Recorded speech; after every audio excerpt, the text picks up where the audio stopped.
Good afternoon, everybody. I'm Dodgy Git. This is the Dodgy Git Show. We're on Dodgy Git Show 82. We're going to cover the Covid-19 inquiry. Get it live and direct. Yeah, got a couple of minutes till they're back from lunch. Yeah, I hope you've had your lunch. Yeah, you've been to the loo. You've got 2 minutes left. Go loo. Yeah, go loo. Put a kettle on, make a cup of tea, sit down, go outside. Yeah, smoke the dog. No, let the dog out, have a cigarette, do what you need to do. Come back in, inquiries on in a minute. Yeah, this feed on YouTube, although it's probably lagging like something crazy, right? For no real apparent reason. I'll have to have a little clear out later. Excuse me. Yeah, lagging a little. Gonna have to have a little clear out of all the bits and pieces that are going on in my computer. But I hope you've had your lunch. I hope you're full. Yeah, my RAM seems to be up the top end, right? Trying to run all this stuff. Anyway, we got this going on. We'll be back in a minute with it. It will be live and direct. And yeah, I hope you're well wherever you are around the world. I hope you've survived the last few years and you're getting on all right. You know, is the world in recovery? Yeah, is the world in recovery? That's a question, isn't it? That is a question. It's got a question mark after it. After I said it anyway. If I wrote it down, it'd have a question mark after it. Yeah, yeah. Fucked up, isn't it? Hey, yeah. How's it been affected? How have you been affected? Yeah. How's it affected you? How's it affected your family, your friends? Yeah, your loved ones, your close ones, work colleagues, friends at work, people you hate at work. Yeah, neighbours you hate. Yeah, things like that. Yeah, for no fucking apparent reason. Right. So what's going on? Yeah, what's going on? Tell me in the live chat. We've got live chat here. This is the whole point, right? I go to feeds like that, the same as you go to news feeds, and they reject the feedback. Right, we're talking about systemic change within government policy, procedural, and logistical systems. Yeah, systematic change. This is what everybody's been bleating on about. Systemic change, right? So we all want systemic change. How do we create systemic change? Well, we have to write it, don't we? It's a book. It's a book of how the fuck do we do this, right? Shit, man, panic fucking mode, right? How the hell do we do this, right? Excuse me, French, bonjour, to all my French compadres out there. Yeah, anybody in France? Yeah, how's it in France? How's it the rest of the world? You might be in Kuala Lumpur or Honolulu, yeah, or Bora Bora, you lucky bugger. Yeah, yeah, you might be a toilet cleaner on Bora Bora, just leaning on the flipping coconut, like watching your phone. Like, oh fuck, I hope someone doesn't have a shit soon. I'll have to go clean it and spray paint everything, spray the fucking, wouldn't you? So you could be in a wonderful place living in a shithole. Yeah, how's your life function? Yeah. Yeah, you could be in the most wonderful of places, but be lonely as anything. Come and join us here on a Dodgy Git Show, man. We'll sort you out. Yeah, we'll sort you out. We'll keep you out, keep you alive and kicking. There's always a reason to be alive. Yeah, positive mental attitude with whatever you do as far as you can do it. Yeah, we're on about proactive change within the government, rejecting feedback. If you reject the feedback, you can't have continuous improvement, can you? If you reject feedback, you can't have the knowledge that's coming from the troops from the front. Yeah, it's basically that, isn't it? And it is, it's true. Let's take a person using a machine in their job. It might be any machine, but every time they use the machine, it goes kadunk, and it doesn't quite do, and you don't know why. But every so often it does this, and it's actually so regular you can actually go, right, the 34th one, I'll use a scrap one and chuck that in there. Boom, yeah, done it again. Right, back, start over. Yeah. if you don't go and tell that, the supervisor comes along, you've got a wonderful relationship with all the people in your company, just like they have at number 10, I'm sure. Yeah. Anyway, you're supposed to tell this supervisor or whatever. Every time this happens, this thing goes off. Oh well, look at the state of this. And he's like, oh well, at least you used the fucking scrap when you knew it was going to happen. Yeah, awareness. Yeah, put something in place to stop it occurring on a product and breaking it. Yeah. So you've already put in stuff. This is how humans work. You've already instigated a thing there. Yeah, but you need to tell the boss. Yeah, the boss goes back and he needs to mention it. Yeah, once that's arisen, that person. So we've gone from being in front of the machine, right? And we've found out that that's happened and that's occurred, and we've done this and that. And now we'll take ourselves as we're the supervisor, right? And we've gone up and we've gone, all right, Betty. All right, Betty. How you getting on, love? And Betty goes, fucking machine keeps fucking up this fucking flip-flop every time I fucking jam it in the whatnot. And they go, oh, fucking hell, that's not very good, is it? She goes, no, I've got this one and I'll fucking use that instead. It just nips the end on. Oh, right, okay. Oh, right, okay. So now he's got he's gained some data, hasn't he? It's gone in. Oh, now he's got to go off, yeah? Yeah? What does he do with that knowledge? Just fucking forget about it? Or is there a system in place for him to deal with it? So we'll go back to the office, and you think he's sat in his office looking at his screen, and he's not.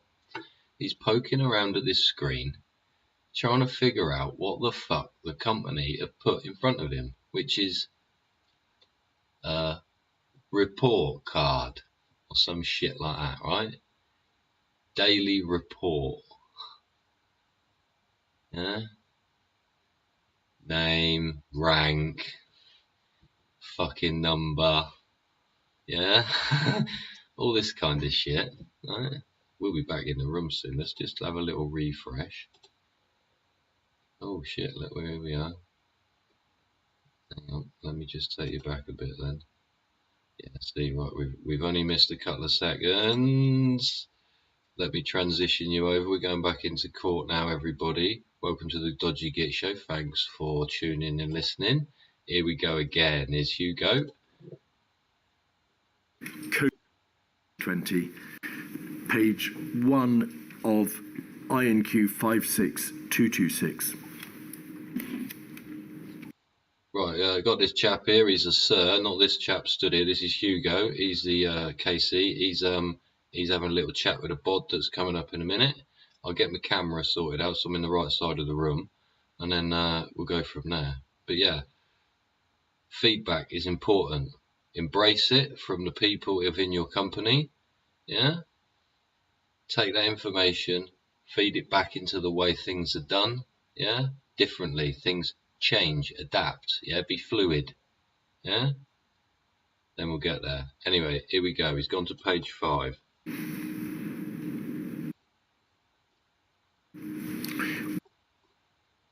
We can see in paragraph 3 the CMO telling the attendees that the UK planning assumptions were based on the reasonable worst case scenario. There were 2 scenarios to be considered. The first was that the spread was confined within China. The second was that the spread was not limited to China, and there would be a pandemic-like scenario with the UK impacted. It appears from this, Sir Christopher, that the DHSE, amongst all the other attendees, was being told that if the virus spreads from China and is not limited to China, but is anywhere else other than China, there would be a pandemic-like scenario with the UK impacted. That is to say, if it leaks from China, it's coming. Yes, that's certainly what it says. The CMO's views at the time, as he expressed them, and he of course is the DHSC in this case. There isn't a difference. I think we're a little more nuanced than is set out here. But those were the two broad scenarios. In that second scenario, therefore, on the basis that the virus leaks from China, to what extent did the attendees ask themselves, well, if we're being told that if it leaks from China, there would be a pandemic-like scenario, and the UK is impacted, what measures do we need to start thinking about now to stop the United Kingdom being impacted once the virus has spread from China? Well, so that was the whole reason. Where's the system? Where's the process? Where's the procedure? And Where's the peacetime work? high bar. So, Christopher, I'm so sorry. What measures were in any or all of your minds as to, well, what thoughts were in your minds as to what measures could be taken to stop this second eventuality arising? I'm terribly sorry. What were you in accordance with? The measures people were thinking about at the time would have been all the measures up to the full implementation of the pandemic flu plan that we've discussed before. That's what would have been in people's heads. There is Everything. if you take it from me, on the face of this document, as to what those measures might be, what can be done to start putting them into place or thinking about them or arranging them. Why is that? Well, I mean, there was definitely thinking and discussion of that going on. Why doesn't he just say because it wasn't there, And this is like Helen did? things we need to reflect on about the process. COBRA tends to deal and is set up to deal with incidents, and you see that from the agenda of this thing. It was dealing with like very specific things. So from my recollection, there was definitely discussion within DHSC and within SAGE about the kinds of measures that you... Also, now it's departmentalised. It's not... Aren't there other people accountable for those silo-type peoples? It wasn't debated in COBRA, which is the primary body for crisis machinery in the United Kingdom. I haven't checked when it began to be discussed in COBRA, certainly not in this meeting. Could we look I didn't know. at paragraph 12? Why don't people just say, I don't know when I don't know? People talk too much. The government continuously plans for a pandemic. It's an international issue. Local resilience forums had planning assumptions for pandemic influenza. There are then a number of bullet points about repatriation, dealing with British nationals in Wuhan, pandemic transmission possibly of the virus through food or animals, and then over the page. Transport, communications. Summing up 16, there must be a clear communications plan. The CMO should lead communications, more detail on Wuhan returnees. Are you surprised, looking at this now, that there was no debate at all about whether or not anything could be done to stop the virus coming once it had left China? Or secondly, what measures in practice might have to be contemplated? I didn't think, I have to say I didn't think so from memory about this specific meeting, because I did know all those discussions about the flu plan were, well, they were certainly going on in DHSC. Now, I mean, the closest this meeting gets to this is the thing we went past on the reasonable worst case scenario assumptions, and that was clearly the focus of the work at the moment, was working out those. Now, and the only further thing I'll say is, at this stage, what the communications were to the general public about what they should do, that is the first stage of preparing for a novel disease. I know. Nah. But I'm not playing this man's game. I'm not playing his game. It's more than just comms in the traditional sense. So, if I'm honest, I can't say at that meeting I was surprised, because the meeting was discussing, as it were, the business of the day. Communications appears to be at the forefront of matters considered by this committee. It appears to be the focus of the summing up. Why was so much focus relatively placed on communications as opposed to considering the practical measures which might be taken to stop the virus reaching the United Kingdom, assuming it had left China? For the reason that I just said, that the question, and I'm sure we want to ask our public health specialists who we were talking to later, the question of what are you advising the public to do is the first. Fucking patronising tone of voice, if you ask me. To go to particular places, wash hands, all those sorts of things. Those are public health interventions done via communications, and from my mind, and it's particularly why It's just isn't it? It's about, from memory, that sort of public health communication. No, not is the government going to issue a press notice.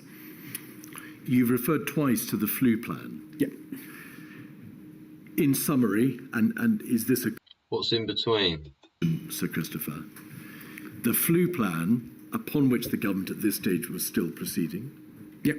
dating back to 2011, the flu plans, the flu pandemic strategy, envisaged measures such as providing for proper legislative powers to be exercised, the coronavirus or flu bill, the possibility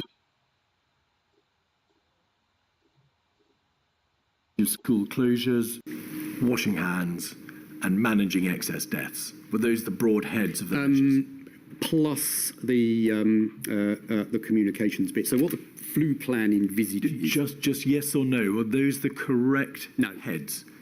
You say plus. Yes, so, and in some ways the heart of the flu plan is voluntary must remember not to use the acronyms, non-pharmaceutical interventions, voluntary non-pharmaceutical interventions, which are dialed up and down to control. So that is the other thing in the flu. That I would. Are there two sugars in this, mate? Did you shut the gate? I wouldn't trust this bloke. In my opinion, Interventions. I'm gonna pop off for a minute.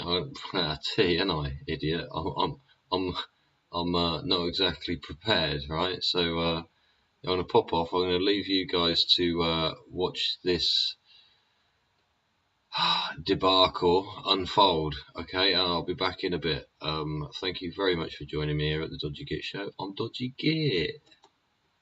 It's what advice you give to the public on how they should be behaving. Those are not non-pharmaceutical interventions. What other non-pharmaceutical those are non-pharmaceutical interventions. The ones I have mentioned are non-pharmaceutical interventions. I'm asking you, what else was under consideration by way of other non-pharmaceutical interventions? Not communications to the public. I'm talking about practical measures to stop the spread of the virus. Oh, sorry, well, this is where we're slightly misunderstanding also.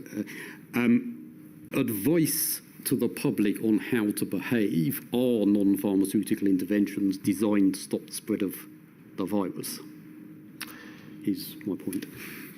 INQ 146557, pages 1 and 2.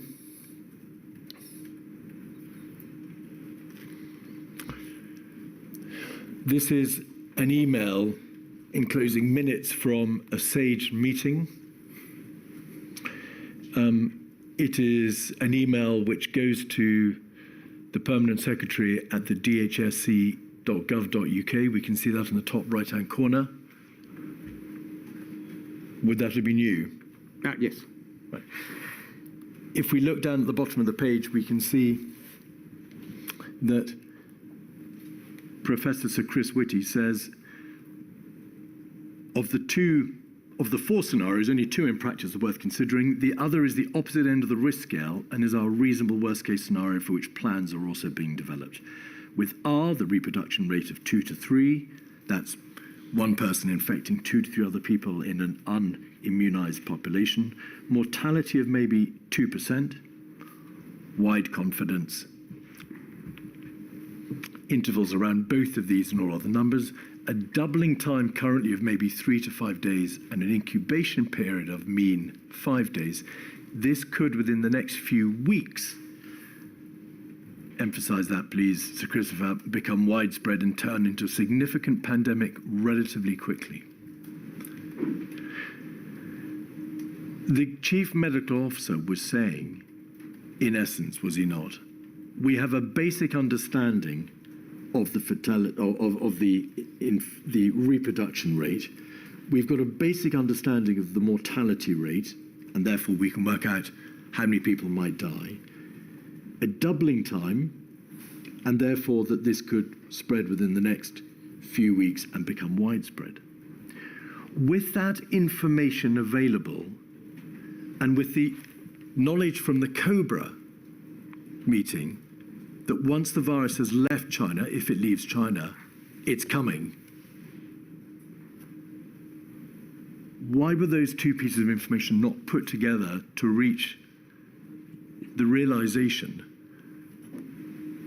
with those characteristics and with no practical means of stopping it once it's left China, we are in real trouble? No, and that was the view of the department. I mean, a few days after. It's not what Cummins said, was it? Eh? Cummins said no one gave a shit. Say. And Helen, I thought she said they went on holiday. 300,000 deaths in that scenario, and that was the basis that might happen at this place. Not that it will, but it might. Was the basis on which DHSC was working. Once it leaves China, it will happen. Yeah, and the once is very important here. So Chris, and I've talked to him on a number of occasions about this. Was clear that the conditional bit of that is very important. So he's not saying there will be a pandemic. He's saying if it's not controlled in China, then it's very likely to become a pandemic. And then, as becomes clear a few days later, he is saying, and in the UK, that might lead to 100 to 300,000 deaths. So there was no, I don't think there's any sort of dispute about what we thought at that time. And by the beginning of February, you discovered that it had indeed left China. Well, at that point, in extremely small numbers. Now, this is why I say that the CMO's view is rather slightly more nuanced, or certainly how he described it to me. The dates are really important. Are the dates here when who talked to who about what and what weight was given to what? It's real spider's web. But his view was, if you have, as it were, very small outbreaks elsewhere, that can be contained in exactly the same way as our strategy started with contain. Then, of course, it doesn't become a pandemic. It's when you get sustainable human-to-human transmission across a wide range of countries. At that point, his view was it was very, very difficult to stop and would become a pandemic. So you're saying that the assertion in the Cobra Minute that the virus would become widespread, the second contingency, it would become widespread once it leaked from China, I think it's wrong. No, it's not wrong. It's a certainly as I understood the CMO's views, but of course you ask him yourself that. Did he just trip over then, everybody? It's about what you mean by leaked from. So, a case, one case appearing in a. This is funny. Identified, contained, and doesn't lead to. Oh, contained. Not say that is it has leaked from China. Once you've leak contained, is this a weep, a seep, or a drip, or a fucking flood?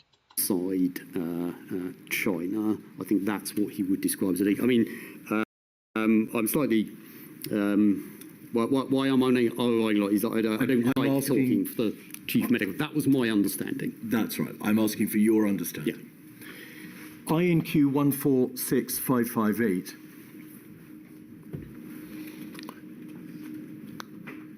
is a letter from the private secretary in Downing Street to the DHSC, because it says the Prime Minister met your Secretary of State, the CST, and colleagues from the Centre today for his first DHSC Departmental Performance meeting. Much of this statement, or this letter, deals with matters concerning the NHS, objectives for manifesto commitments, performance, and so on.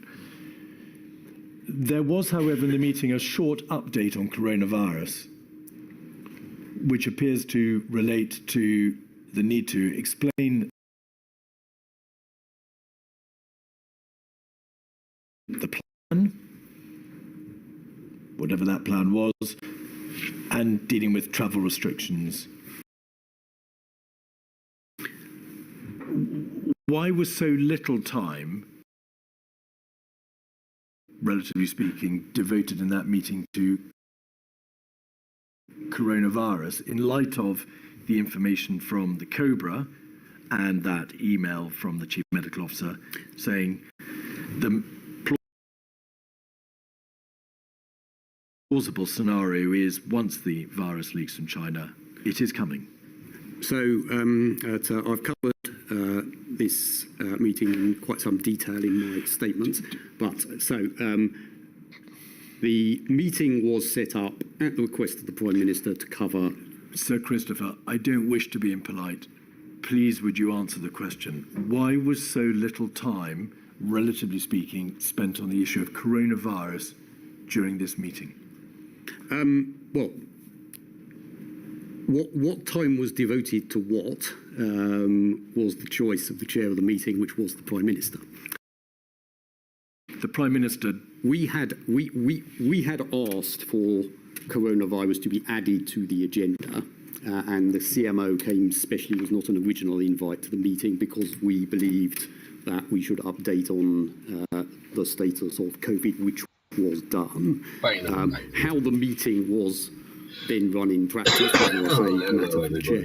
I came out of the meeting thinking that the messages about how serious this was and what the likely death toll would be had been delivered.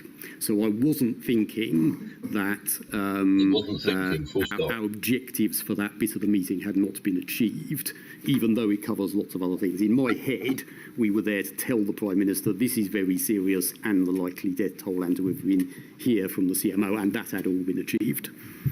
Do you agree that the letter from Downing Street reflecting upon the meeting on behalf of the Prime Minister makes absolutely no reference to the death rates? No, it doesn't. And hello, everybody. now, just yes or no? No, it doesn't. No, it doesn't. Just as a matter of fact, it does not. The Cobra meeting on the 5th of February, 56215. Page 1, attendees. Page 2, officials. You're there again. Page 5, paragraph 2.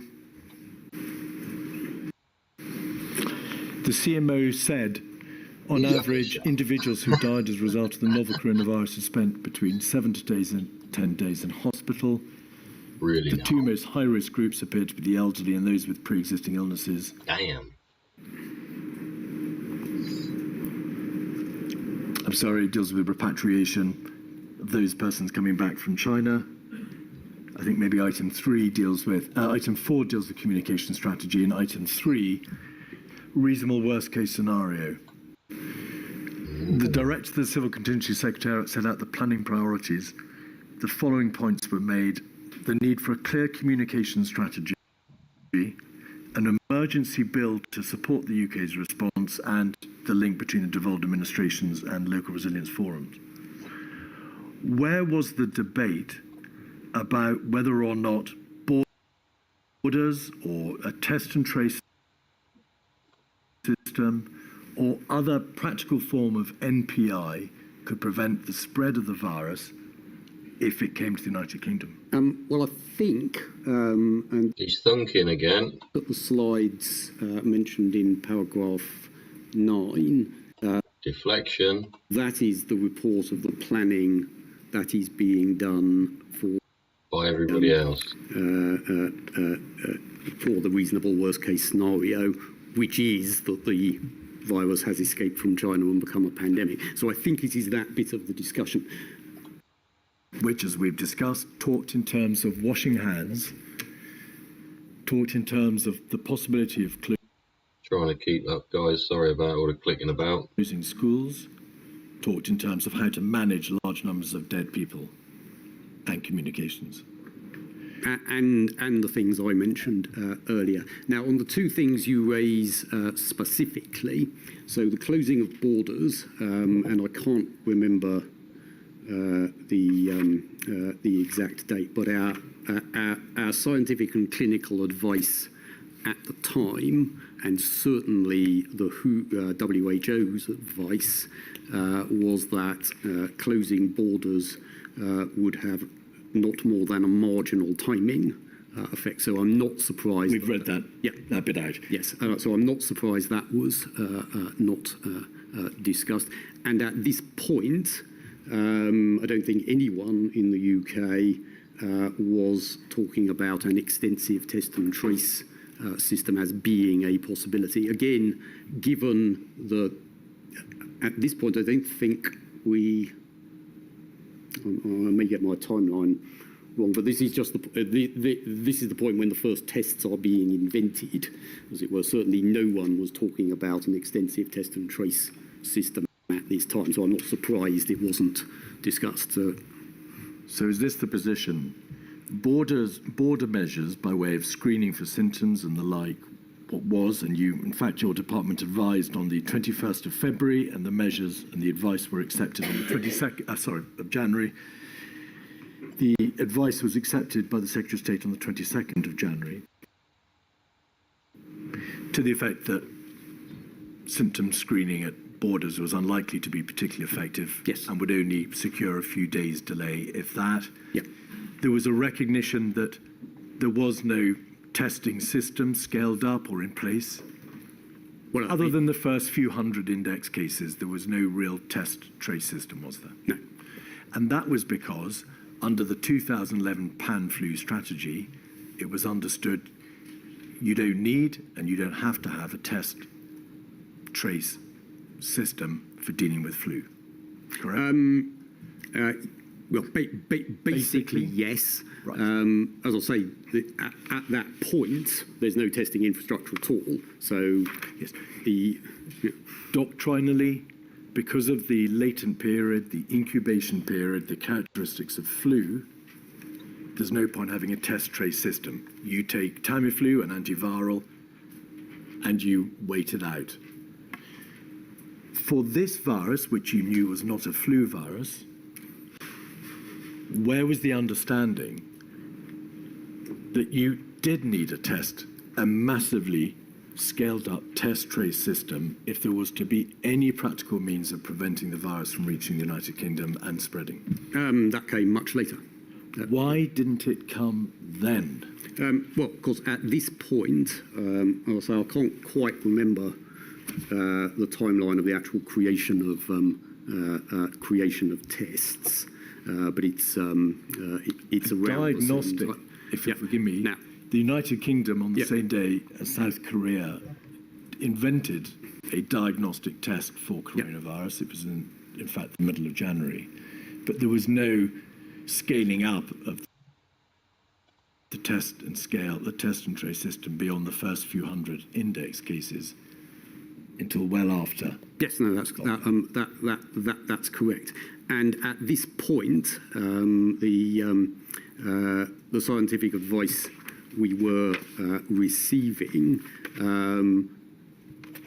He's receiving it, or the group's receiving it? I'm not sure what the right words are. Not definitive about how good even the tests were at this point. So for quite a. They couldn't have been, could they? For example. Or could they? That the test did not reliably pick up either pre-symptomatic or asymptomatic cases, and it wasn't clear how reliable it was for symptomatic cases till a bit later. So at this point, really, of testing the How did they ever pass scrutiny then? Nobody, as far as I know, was from either the policy side or the clinical or scientific side, was saying that what you're laying out was a practical proposition for stopping the virus getting into the country in the first place. So the focus was, as is then set out in the plan on March the 3rd, on the contain bit and then the other stages of the plan. Do you accept that other countries turned it very much into a practical proposition? Oh well, and I've said before that some countries in Southeast Asia clearly did very, very well. Yes. Now, the only thing I'd add on this, and again, I think I put it in my statement, that even the countries in Europe, which had a much bigger testing capacity, particularly Germany, which had a very extensive diagnostics industry, they didn't succeed in using testing to stop the virus getting in either. So it wasn't simply a question of how many tests you have. And as the Chief Medical Officer gave in his witness statement in his evidence to Module 1, when you look at what South Korea had done, what they'd done was a very big investment in public health in general, of which testing was one part, as it were. So what I wouldn't like to leave you the impression with was that even looking at Southeast Asia, that the testing bit is a complete silver bullet. It was clearly they did it very well. They did it much better than us. I think there is absolutely no doubt about that. But at this point, no one in the UK was thinking of a test and trace system as being the answer. Regardless of Germany, with which we're not overly concerned in this inquiry, regardless of whether it was a silver bullet, there was no practical or policy consideration given at all until very much later to the practical proposition of a test and trace system to prevent the spread of the virus. No, and the advice we were receiving from our clinicians and scientists didn't include that measure. That is true. 56227 is a COBRA on the 18th of February. At this stage, we can see there the attendees, page 2. Are we hearing laughable responses, do you think? Or is, you know, can you sympathise with the chaos? Let me know. Don't forget to like and subscribe. This is the Dodgy Git Show. 80, what we at? 2? Focusing on the reasonable worst case scenario and whether it would eventuate, misdirected attention away from the reality of what was happening.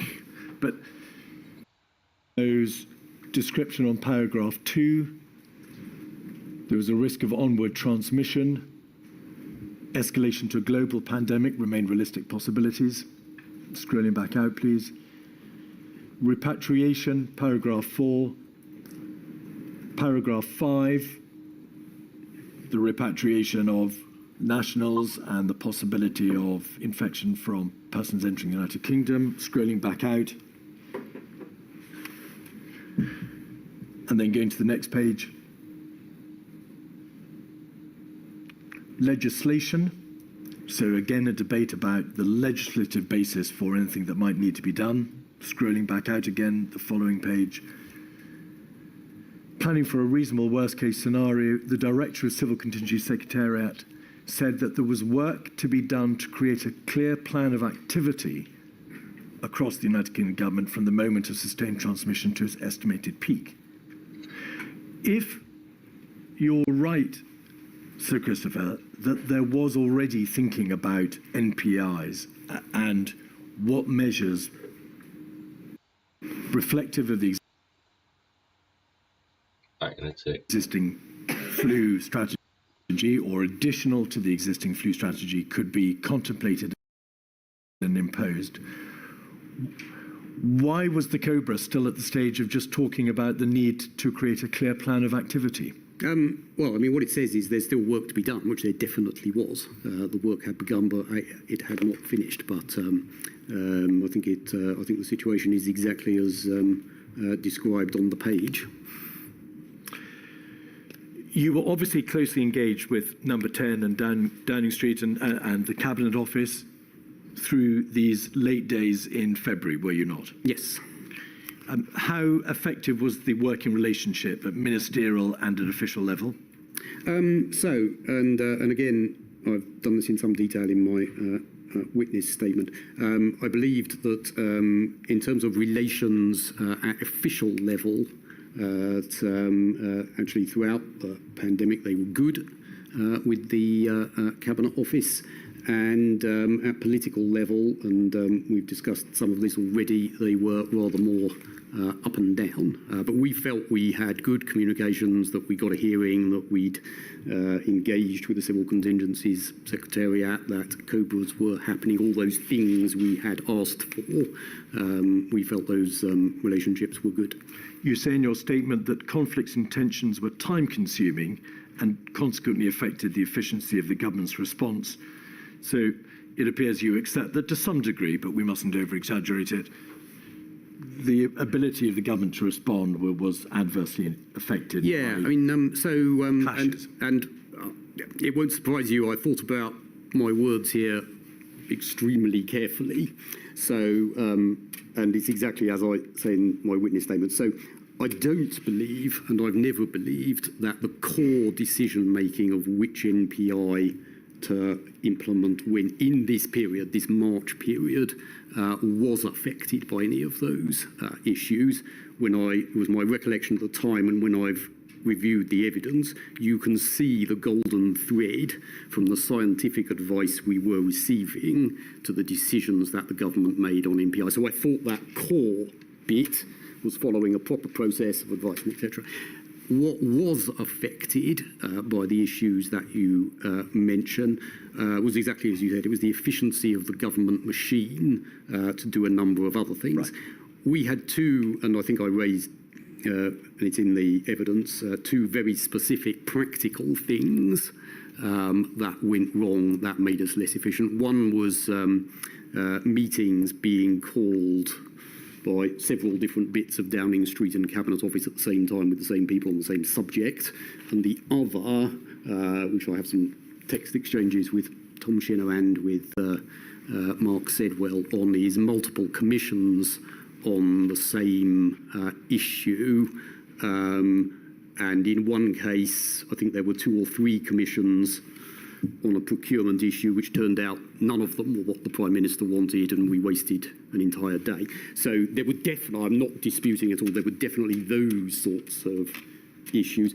I didn't think, and I didn't raise, therefore, that those core decisions on MPIs, I didn't see any of that being affected by those issues. But the efficiency of the government's response was affected. Yes or no? And in the examples I have given, and I put it on record at the time, and we dealt with them, yes. Right. INQ 279915 is a record of a WhatsApp communication between yourself and then Sir Mark Sedwell, where on the 18th of March, you were worried about the fact that Number 10 SPADs were attending SAGE. Yes. By the 18th of March, deaths had started to occur in the United Kingdom, had they not? Yeah, and by the 18th... Just please wait for the question. Oh, sorry. Yes. Why were you concerned with a matter of process of this type as to who was attending SAGE, when presumably the focus of every single minister and official should have been on the delivery, the outcome of these committee meetings and what was being done? Because of the part at the top of the page. So 18th of March is between the decision on the 16th of March to go for much more extensive voluntary restrictions, and then the decision on the 23rd of March to go for full lockdown. My concern about SAGE here, and I say I was normally a big fan of SAGE. My specifics concern was is in the second text here, which is, as far as I could see, SAGE had changed its analysis, particularly around, I think it was the effects on the NHS, without there being an explanation of new data. So that was what I was concerned about. And then I was concerned about the purity of the SAGE advice, which was going to the Prime Minister and others because SPADs were available. Those were my concerns, so I raised them. So, Christopher, a concern about the substance of the advice coming from SAGE is one thing. Why were you wasting time concerned with the process of the system? Because whether the advice is pure, and this was the reference to Chilcot, you will see here that one of the key findings of the various reports around the Iraq War, including the Chilcot one, was the mixing up of the technical factual advice and the political advice. That is the reference to Chilcot. Now, as I say, this had been a key issue in that inquiry. I'm going we to therefore wanted to take it very seriously. Forgive me. You've made the point. You were concerned about the recommendations of the Chilcot inquiry. We don't need to go into what they were. Let's go back a few days to another Cobra, the 26th of February, 56216. Pages 1 to 3 give us the attendees. If you just scroll, please, through page 2, we can see that, again, you're there. And then if we look at page 5, paragraph 1, an update on the current global situation. There was particular concern at the 26th of February, Cobra, wasn't there, Sir Christopher, about the fact that in Italy, there had been an explosion of the virus. There had, of course, been a quarantining or a lockdown of a number of northern municipalities in Italy, and concern was expressed there about sustained human-to-human transmission in Italy, which receives a high number of travellers to and from the United Kingdom. If we scroll back out again and just cast our eyes down the page, we have health advice for travellers and schools. Over the page, international response, that's to say helping other countries and helping the WHO. And then D on page 6, paragraph 11, the reasonable worst case planning assumptions look close to becoming the reasonable planning assumptions as cases in Italy demonstrated the need for heightened alertness. Progress legislation ensure good public communications. And there are references then to massive numbers of deaths under the reasonable worst case scenario, which was, of course, appearing increasingly to be the reality. Guidance on excess death management. Hello, everybody. Back again. A reference to economic impact. Do you reckon he's chatting a load of fucking pony or what? I reckon he's chatting a load of pony. And then if we just go over half of it's rubbish, and scroll pages 8, 9 and 10, we'll see references to travellers. Thank you. Excess death management and actions for the processing of the bill, the Covid-19 bill. Where is the practical debate about measures to stop or control the spread of the virus, which is now in Italy and is envisaged to undoubtedly, if it had not already come to the United Kingdom, to come here? I would say that would be in the HMG preparedness section that you described. Now, of course, the other thing that was going on at the moment, which I think every attendee at the meeting would have known, is this is when we were preparing for publication the COVID action plan that went out on 3rd of March, and that was the big thing that was being done at that point, which was to set out that strategy. And and just for completeness, we were, of course, still in the contain phase in the UK at this time. On the 28th of February, before that action plan was published, a paper was prepared by the Civil Contingency Secretariat with the assistance of the Department of Health, correct? Yes, I don't remember the paper at the time, but having read it, that is clearly the case. 146569. The UK's preparedness, written by the Civil Contingency Secretariat. Paragraph 1, COVID-19 looks increasingly likely to become a global pandemic, although this is not yet certain. Yep. Did you agree with that sentence? At that point, I thought, I mean, as I say, I don't remember the paper at the time, but as I say, WHO at this point had not declared a global pandemic. We were still in the contain phase. I'm so sorry to interrupt, Sir Christopher. Regardless of whether the United Kingdom was in a contain or delay or mitigate stage, a matter of process in a plan yet to be published, did you think on the 28th of February that that sentence was correct? Well, sorry, I didn't see that sentence on the 28th of February. I think, and the danger of hindsight is very large, I think that our and the CMO's views was that it was very, very likely indeed at this point.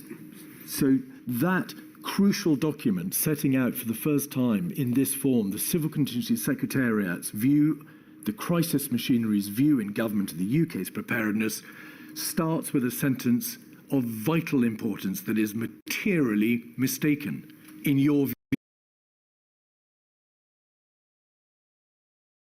view. Not materially mistaken. The sentence is not inconsistent with what I have said. I think, and as I say, the danger of hindsight here is very high.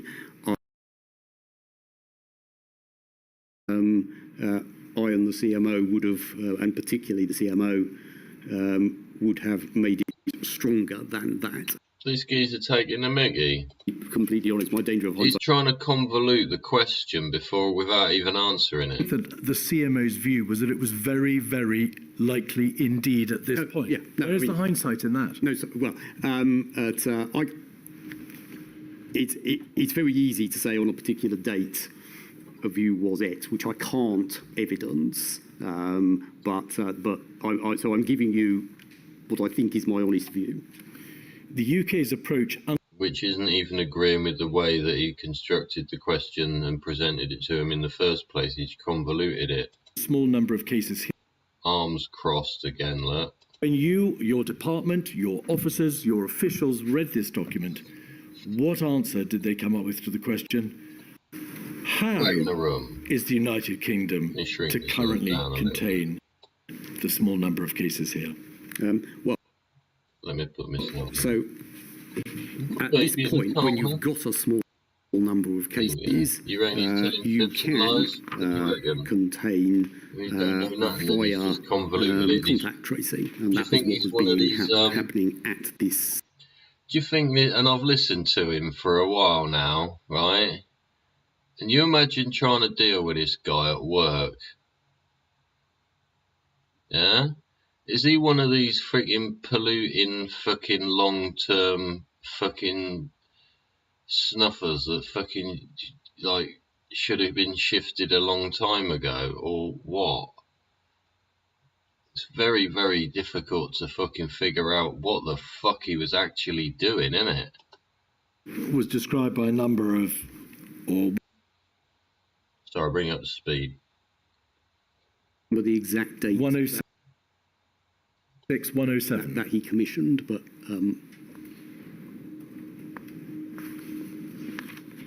sorry you missed bits. It's stuttering like anything. I've got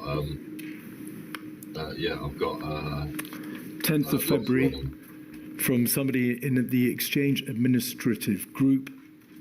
We've discussed updating the 2011 pandemic flu strategy. So just noting there, Sir Christopher, the prevailing impact of that 2011 strategy on documents being brought together, drawn up in the face of the coronavirus pandemic.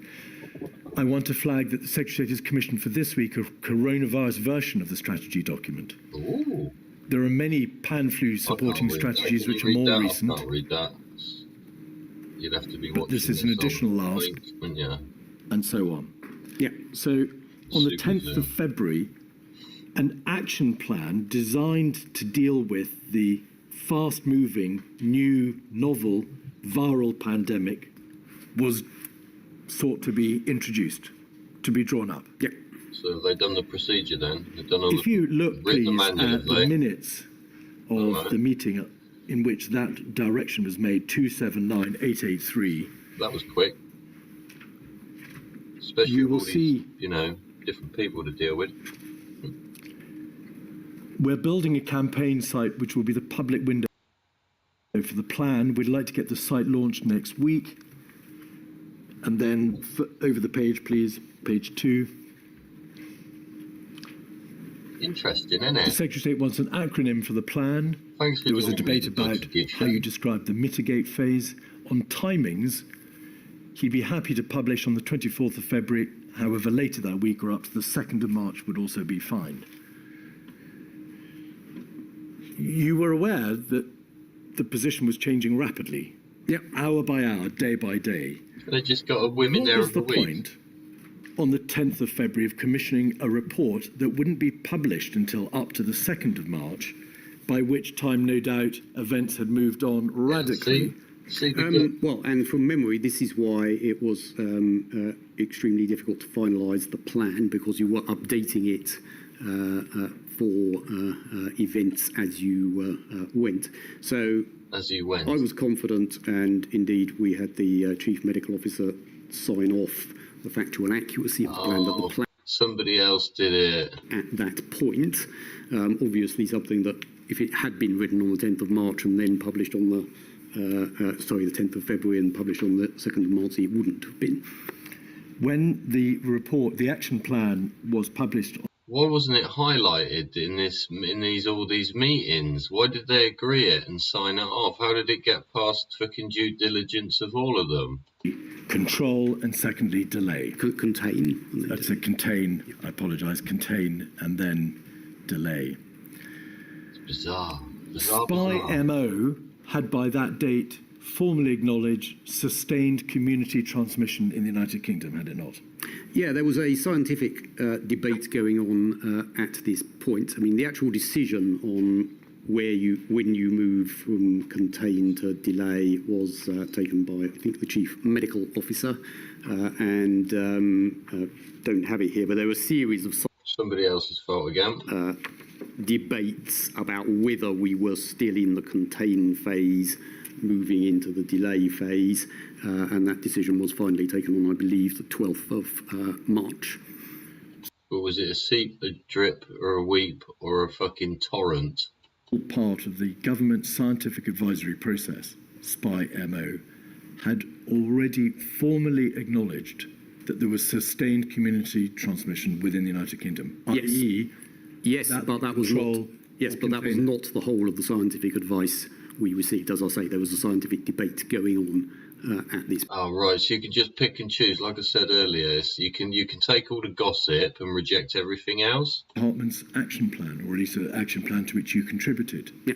Did you not ask yourself on the 3rd of March, why are we publishing a plan that provides for containment and delay in the future when I am aware that SPIMO has, as a committee, formally acknowledged the existence of sustained community transmission, that is to say, absence of control in the United Kingdom? Yeah, because the formal scientific advice, which is consensus advice, drawing on a range of scientific sources, was given to us by, in this case, the CMO, but normally the CMO and the government chief scientific advisor on advice of SAGE, and they were at that point not advising that we were out of the contain phase. That happened as. So hang on, when a SAGE telling them to do it and advising them to do it, because there seems to be two different sets of goalposts here.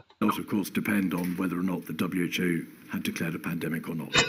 No, but it depended upon what the, in this case, CMO's assessment was of the consensus of scientific opinion, which, and I'm sure were asking this question, that is a judgment call, and scientists had different views. So everybody had different views, and they were doing different things. And 1 minute it's advice, the next minute they're telling them to do it. This is most peculiar. We are not going to re-debate. Look at his face when he screws it up. Yeah, he's gone from the mummy voice. Oh yeah, oh yeah, puppy eyes. Yeah, it's a fucking angry fucking. You imagine what he's like. He gets angry. You imagine. Just think of it the other way around, girls. Come on. Steve, with hindsight, that you did place too much store in shielding as being the key measure in reducing deaths from COVID. Personally, yes. Now, and I hope I made. Will you please just wait for the question? You say in your statement. All too quick to fucking fall over, isn't he? Shielding is, of course, a crucial part of the mitigation, the squashing sombrero. Don't forget, this dude that's being questioned, he's a knight of the realm. Vision him in your head as a knight on a horse with all them things, yeah? And listen to the way he behaves. A majority or some or a proportion will become infected, and that will then prevent reinfection, or rather prevent novel infection later and a second wave. Not quite, no. So as I've described in my statement, I didn't think of herd immunity and as an objective. I'm not saying it's objective. I said it was a byproduct of the one-wave mitigation strategy. Yeah. Now, no. I'm so sorry, Sir Christopher. You just have to wait for the question. To what extent did you and the DHSC resist the change of strategy that took place from mitigation to suppression between the 9th of March and that weekend of the 14th, 15th of March? That's not when the change occurred. So I'll say a couple of things. So I've been very surprised by the number of surprise is to a one-peak strategy. I don't remember that being said at the time at all. And I know it's come up in a number of witness statements, and we could fall over with saying that. And that has surprised me. If not, he'll trip someone else up now. The whole of human history have had more than one wave. It's very Please let us not worry about why. Try and lead the. So he's just creating a freaking story, and old Jack a Flippery, change your freaking pager book.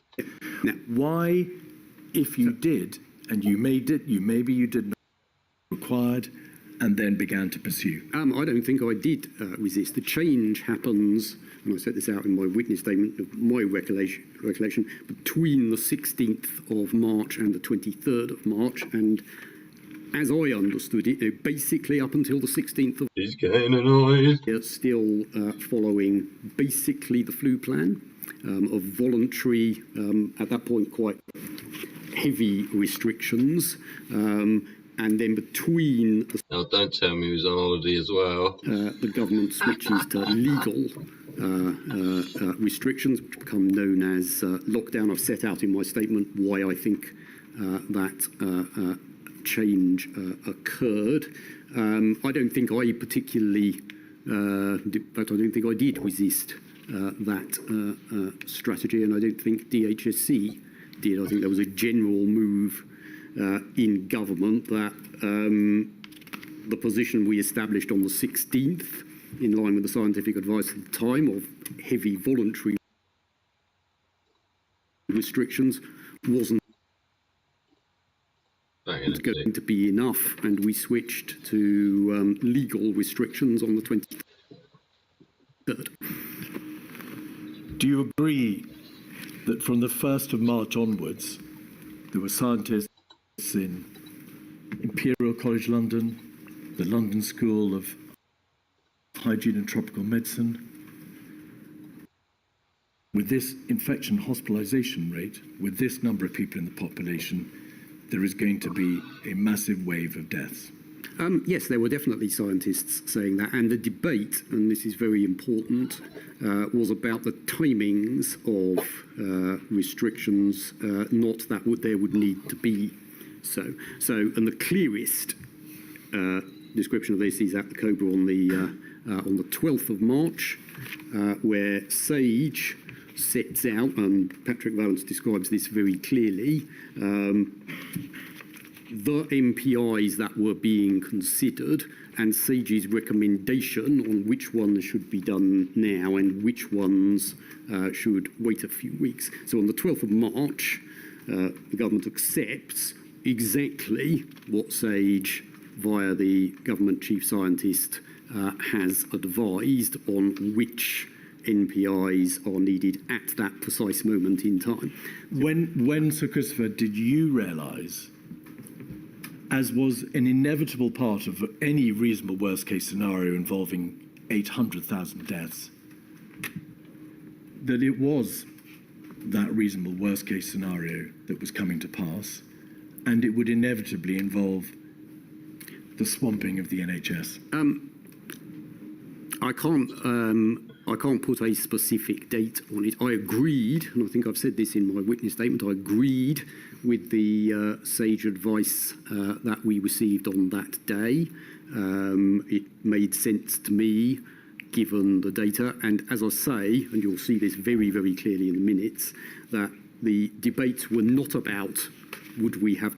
Did Yogi Bear make him do it? The debate was about what is the best time to implement those restrictions, and that was a debate, as I say, I agreed with. That's fucking Top Cat, wasn't it? Could work in the night time. Employed was a different debate from the stark realisation that unless something radical was done, the NHS would be overwhelmed. And as I say, the question... Somebody wrote that on a book yesterday. It said Cummins wrote, "We are not ready," and somebody scribbled "not ready" out and put "fucked." Yeah, I've put a short or some picture somewhere about that. It's fucking seriously, the goings on there and the fucking levels of fucking behaviour. Yeah, it's literally, it was a fucking circle. It still is, isn't it? It's still a fucking circus. It's full of fucking clowns, man. And this guy, I'm almost sick and tired of fucking listening to him, because he won't just say yes or no. He's trying to convolute the questions that are being asked of him and try and state that as being the answer. Yeah? He's a fucking, in my opinion, the dude asking the questions, mate. What's he off some news channel, ain't he? Whoever the fuck employs him, you better pay him good, mate. I'll buy him a beer. All of death that would swamp the NHS, notwithstanding... Don't drink, so we'll have a fucking half a Coke or something. ...just to bed capacity, and therefore the need for a radical change in strategy to suppression. Lord Settle said to you, "I don't think the Prime Minister and co have internalised yet the distinction between minimising mortality and not trying to stop most people getting it." So, a reference to the herd immunity debate. Do you agree? Is that a reference to the herd immunity debate? No, I don't think it is. So what Mark says here is pretty much identical to what Patrick Vallance says at the Cobra meeting later that day that we've just been discussing. So as far as I'm concerned, Mark was reflecting the state of the... Funny voice comes back. Indeed, presumably, like chickenpox, we want people to get it and develop herd immunity before the next wave. So, obviously, it was a reference to the herd immunity debate, Sir Christopher. Oh yeah, he was talking about the herd immunity. And your position was exactly right. Yeah, I mean, I was very loose. We make the point every meeting. They don't quite get it. Well, why?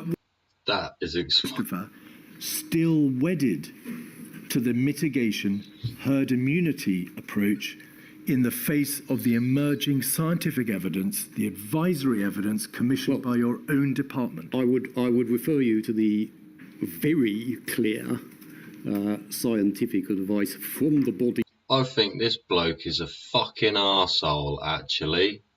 I think he's a patronising fucking big-headed fucking bully, right? That would be nigh on impossible to deal with his fucking eyeballs and his fucking smirk and that fucking voice that's starting to piss me off.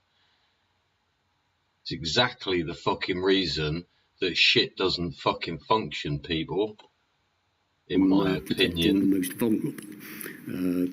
But as I say, As what I Mark sets say, out, oh yes, mummy, I'm thinking they have some fucking somebody, nobody fucking. and what the government chief scientist presented. If this is what the fucking people have to deal with once they get to be fucking, this guy's a fucking moron, in my opinion. PM that weekend, when there were multiple meetings with the Prime Minister, Mr. Cummings and Mr. Warner and Ms. McNamara and others had raised their concerns about I bet all them fucking women fucking hated him. overwhelm the United Kingdom. What do you reckon? Has had, as I said, a number of meetings in which he asked his advisors as to what should be done, and there was repeated debate. Is it people like that make the place a toxic environment to work for new generational fucking proactive people that know how to fucking run businesses for themselves properly? There was debate, was there not, about the need to accelerate What the fuck is he a sir for anyway? the virus, and you were there. If it's the fucking thing that's happened that we're talking about, you better fucking take that back again, right? Warner was there.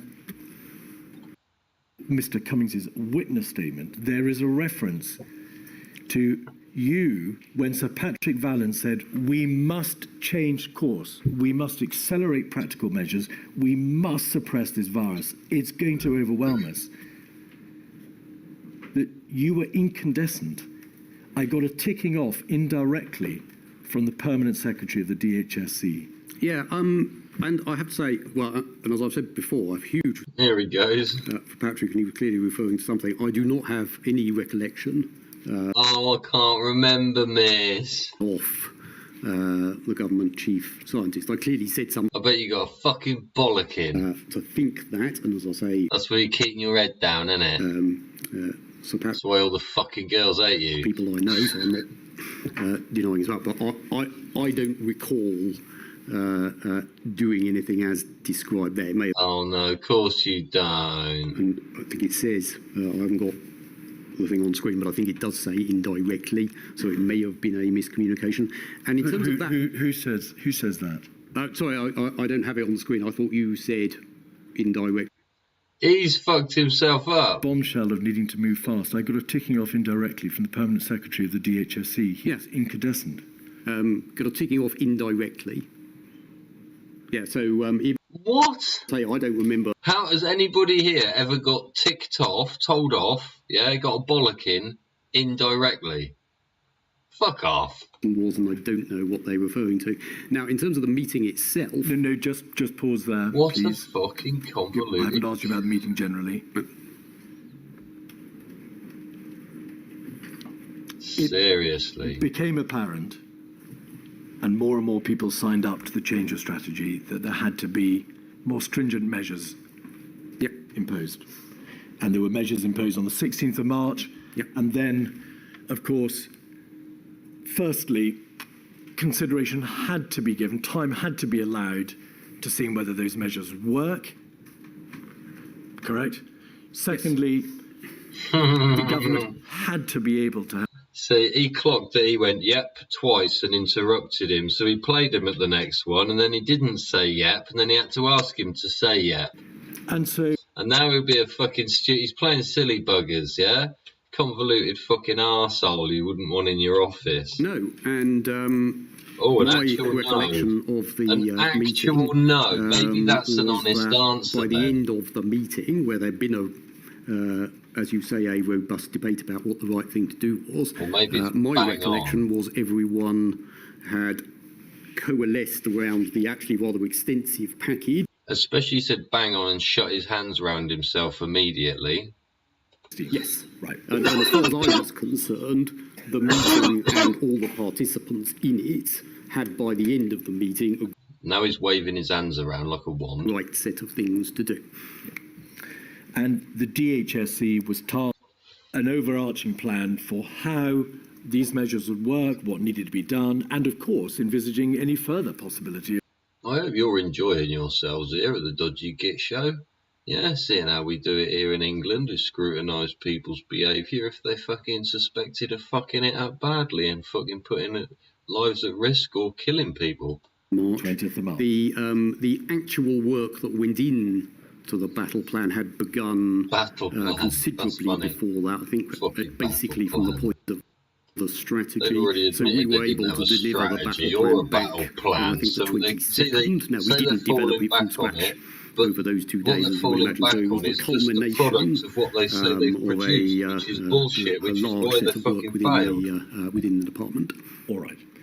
Now, the lockdown decision and the time. Yes, Milady, I am. We're going to go for a tea break. Milady needs a wee. We'll take a 10-minute break now because I suspect we're going to have to take another break because it could be a long break. Baroness Heather, So I shall return at 3:05. Sorry for another interruption. That's all right, milady. Yeah, we stand up. I stand up. Yeah, well done. Right, there we go. Right.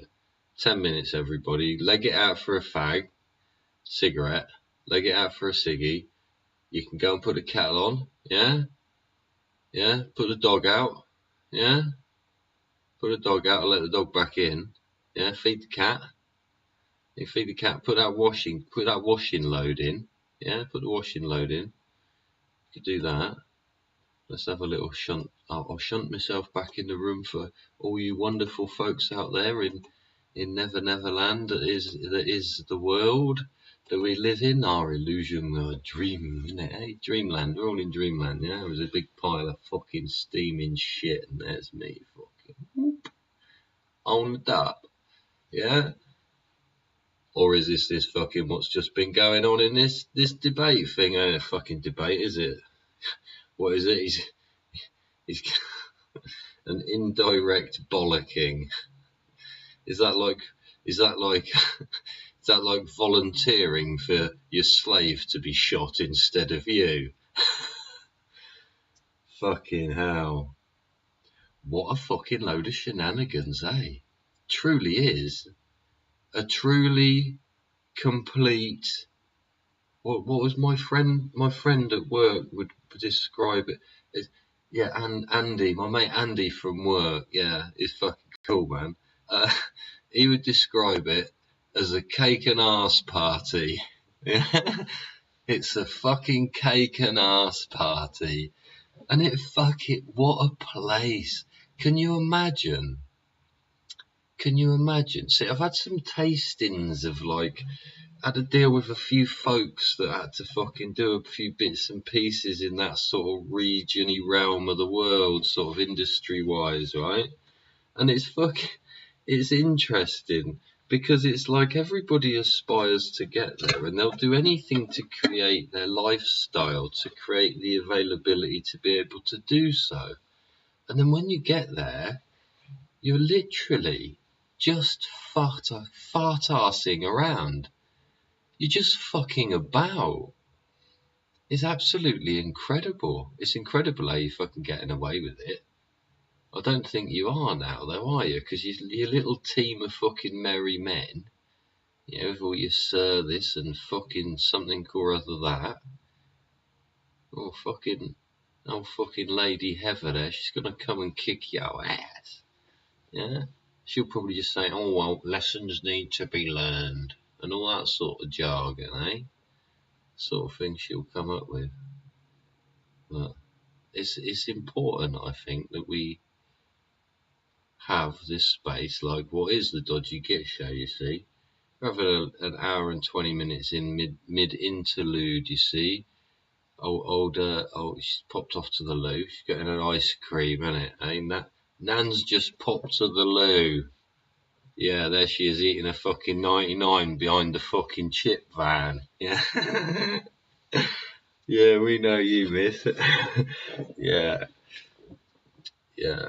But I think it's important that we use platforms such as YouTube, what a wonderful tool, yeah, mankind has developed to project all this sort of thing to the world. You know? I don't just like seeing it playing like that. I like some kind of commentary or something going on to do with what the subject matter is. Yeah, I listen to quite a lot of lectures. Yeah? Listening to one earlier about Islamic geometry again. Very interesting. Very, very interesting. Yeah. I do like all kinds of things like that. So I'm quite happy to sit and listen. Yeah? And it's interesting to see how, like I've said before, human beings react as well, isn't it? Like I was picked out a few times about his mannerisms. Yeah. There's all this stuff about feet and which way you look and all this sort of thing. But it's also that sort of stuff influenced by your environment. You know? You got a big monster standing at one side and a fucking beautiful view at the other. No matter what the fucking truth is, you'll always fucking pick the nice view to look at, won't you? Just because it's way more fucking distracting than the fucking ugly bastard you don't really want to communicate with at all, you want to reject. Yeah, so those things can be played with when people know about them. Yeah, yeah, and manipulate you, and then they give themselves false fucking results. Yeah, does happen. Does happen. But the goings on in number 10, the procedures in place, non-existent. They've all admitted they're making them up as they go along, and then they would say later on in the speech that they fall back on them. Well, wasn't this the chap that I started off by saying, oh, he's very clever. He knows all the people who are in exactly what positions and who holds power for what. So he's very, very focused on who at what level has responsibility and who it might be best to blame so that they can blame the next person. Yeah? It's all a bit of a pickle, isn't it? It's all a bit dodgy. Yeah, that's why we're covering it here on the Dodgy Git Show. Yeah. Well, we are episode 82. Are we? Did I label this 82? Yeah. Yeah, cooking along just nicely, eh?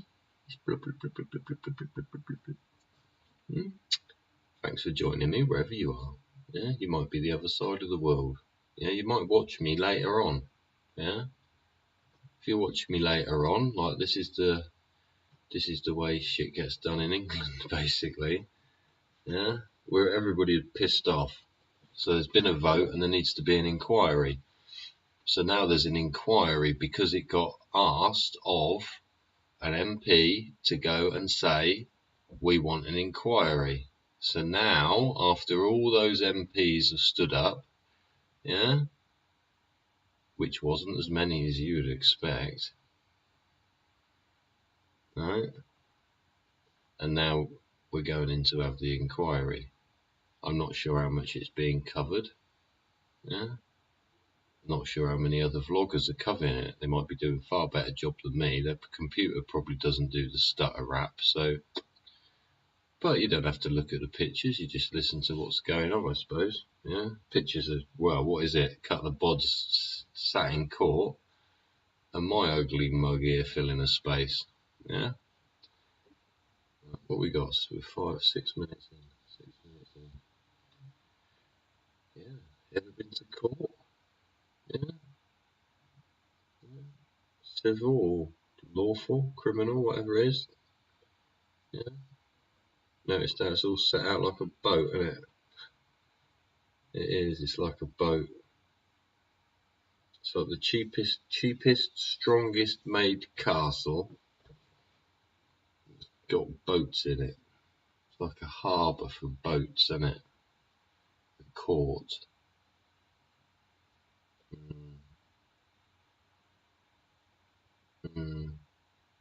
Bad judges. Yeah. This is the thing, to be a magistrate, You don't have to do anything.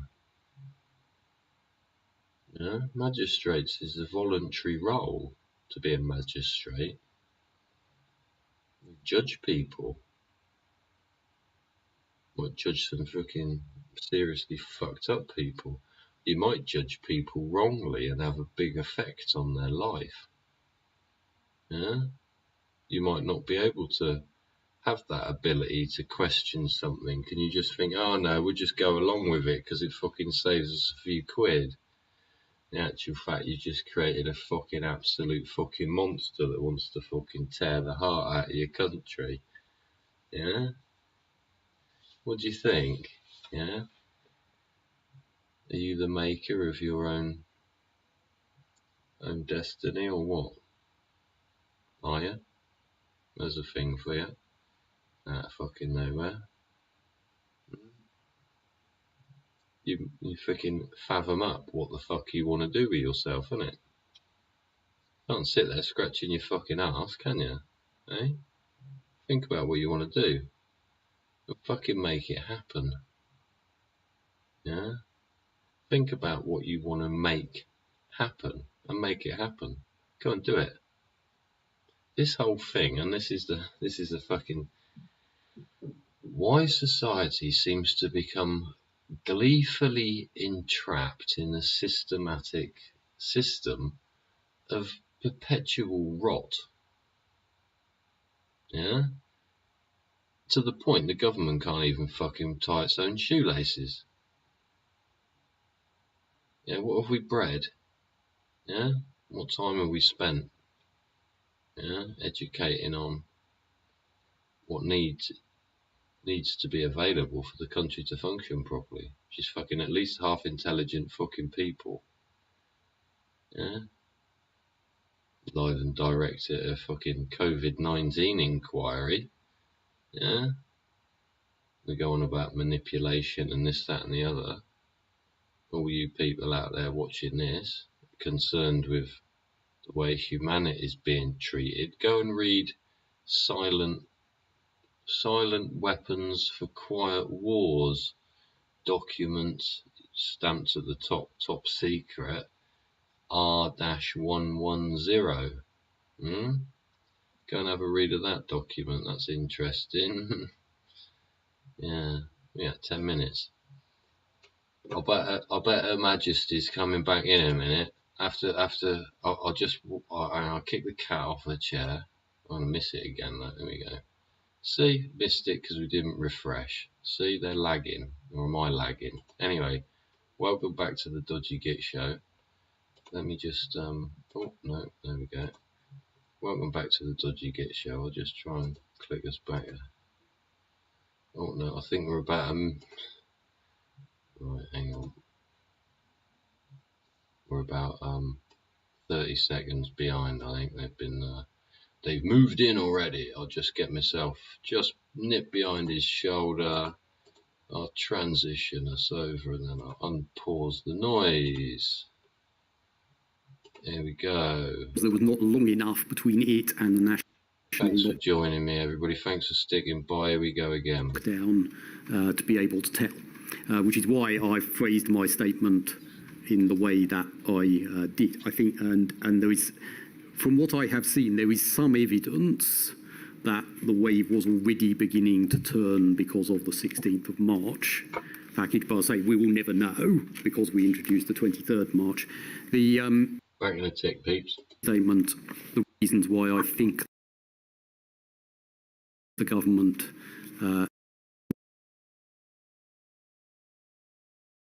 changed course, which was certainly a belief amongst a number of people that those measures were not enough.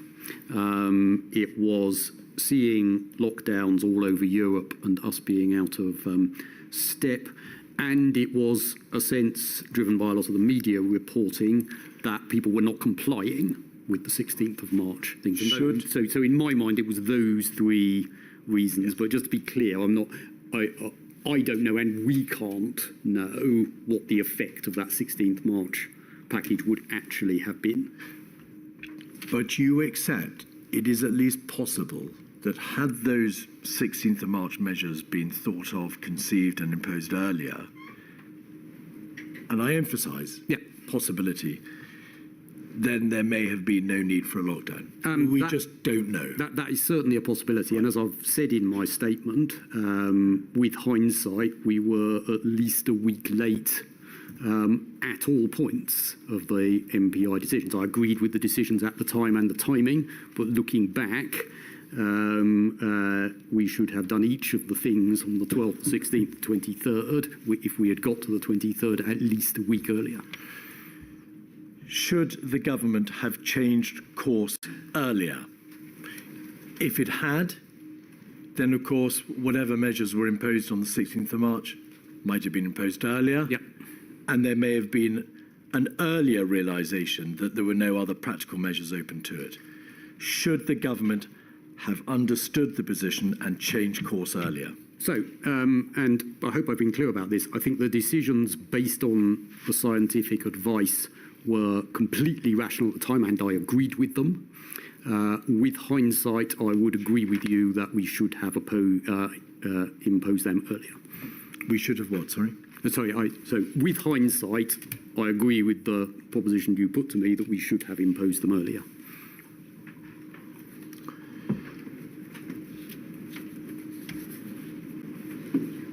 It is obvious that it took a number of weeks for the government to understand the predicament it was in. It took a number of weeks for the whole of government to understand that regardless of the Hang on, thinking back, didn't this guy come in the room and first apologise to everybody that had been harmed? Yeah? Is that guilt coming out? have taken place, come to the government earlier? As I say, I thought the decisions were rational at the time, and they are, and having looked back at the record, they are fully in line with the scientific advice that was received. Now, the debate at the time, as I say, there was, I think everyone agreed we were going to have more and more restrictions. The debate was about what the right timing was, and the clear view of Chief Medical Officer and others that there were big downsides, as was proved to be absolutely correct, to our MPI regimes, and therefore going into them at the right time and coming out of them as quickly as possible to minimise, I'll say, what is correctly identified as the sort of collateral damage of MPIs and lockdowns was very, very important. And I would say this all seemed at the time to me completely rational of the timings of what we did when. I'll say looking back, I would take different decisions. Not, I mean, obviously I'm a decision maker, but I would have supported. He's all over the fucking shop, isn't he? Him and his fucking mates at the beginning had already fucking had in their mind and their concrete thing of the statement that the guy fucking read out to him earlier. Yeah, and that fucking little Telex fucking bit of paper thing. It's ridiculous. Yeah? That thing said, oh yeah, fucking no one gives a fuck anyway, mate, basically, doesn't it? Who gives a shit? Understanding about the He's a fucking, oh, here he goes, animated now. Oh, look, he's fucking, he's pissy. That is not the case. For the second lockdown, by this point, we have a lot of testing, we know a lot about the virus. We know we're not modelling. We basically know how it goes up and down. And the debates, which I was nothing like so close to, so I'll give the caveat that I was, as it were, watching from DHSC rather than in the room at this point. But the debates in November are not about what is the situation, they're about what is the right strategy. And that's certainly how it looked to us. It was much more, are lockdowns a good idea or not what is the timing of a lockdown and what do we know. Now, my point, and I do understand the argument, I don't agree with them, but I understand the arguments from people that lockdowns are more damage than they do. In that case, that is made. I understand it, don't agree with it. But if you're going to have a lockdown, which we did, it would have been much better to do it earlier, in my view. I wasn't the decision taker, but in my view, than when we did in November. So I see the decision making very, very differently in that March 1st lockdown. Yeah, see? You see there, he's just said it himself. He would rather have it early than late. He already said at the beginning, right? He already said at the beginning that and him and his mate were both set in it. Milady, there are a number of rotating questions. There are. Scandal. Oh. What we got to do here? Sir Christopher, I ask questions on behalf of the Northern Ireland COVID brief. Oh, goodness gracious me, like. Back, please, to that period Hello now there, love. in February 2020. And in your witness statement, I think it's perhaps your 9th one, you exhibit a document that is ultimately dated the 25th of February 2020. And we're going to have a look at it, if we may. It's INQ 00005129. Oh, you've got nice hair and shit like that. Hair's very Whilst nice. it's coming up, Sir Christopher, and because we're limited as to time, this is a Public Health England document that is endorsed by your Sorry, next day. I'll catch you up. Could we go over the page, please? To page 2. We can see on page 2 the list of community organisations to which this is to apply. And the bottom 3 bullet points: care homes, which are nursing care homes, care home services without nursing, support to people in their own homes, and of course there are other children's homes, homes for people with learning disability, and so on. And at the very bottom of page 2, the advice on the 25th of February. Back in a minute, folks. Thanks for tuning in. Check out what they're saying here. Ended for the current position in the UK, where there is currently no transmission of COVID-19 in the community. It is therefore very unlikely that anyone receiving care in a care home or in the community will become infected. Okay? So it's very clearly stating right at the end of February that it is very unlikely that those who reside in care homes are going to be infected, much less, of course, seriously ill or die. Before I ask you a question, let's look at a few other pieces of advice that is in this document. Can we go to page 6, please?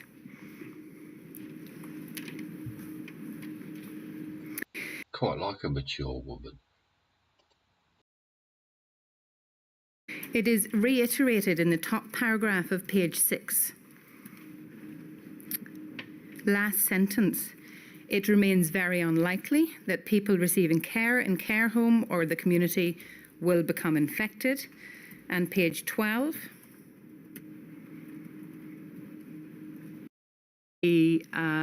Just give me 1 second to make sure I have the right reference.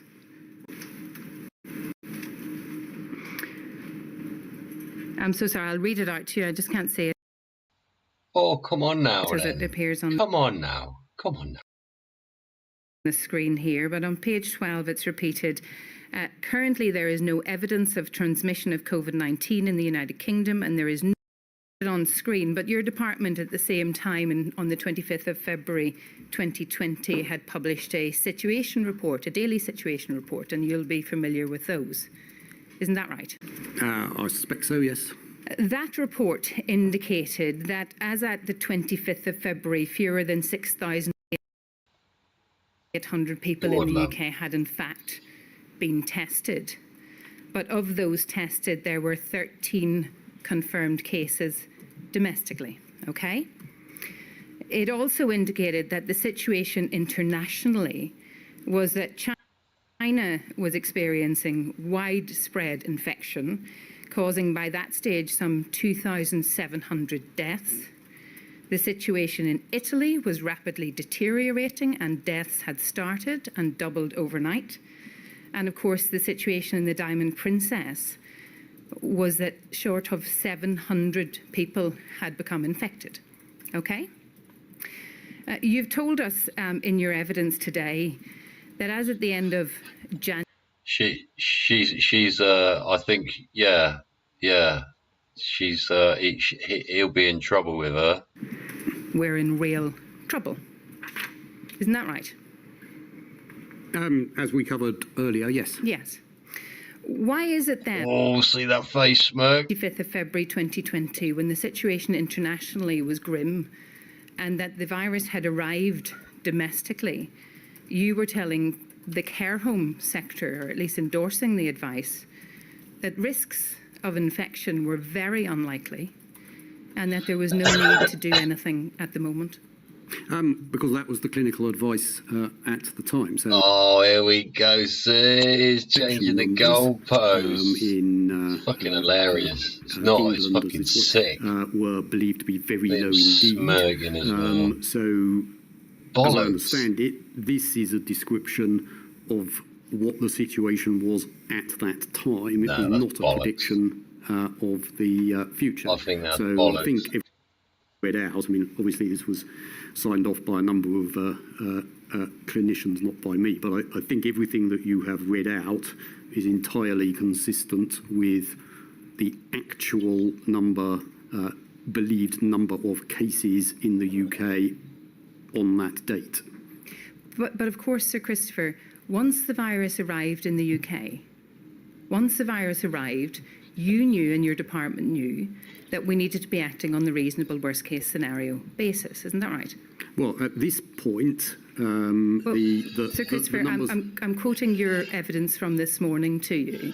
in terms of, so the distinction that I think is important here is between what were our predictions of the future and what was our advice to people to do at that moment in time. So it is completely consistent that there may be I think he's telling fibs, I does. very small numbers in the UK, Thanks for joining me at Dodge Gate Show. and that our prediction of the future, the reasonable worst case scenario of what might happen, might be very high. Those I don't see those two things as in contradiction at all. Let's look at it in this way. The Diamond Princess had many features that are consistent with care home or residential home features.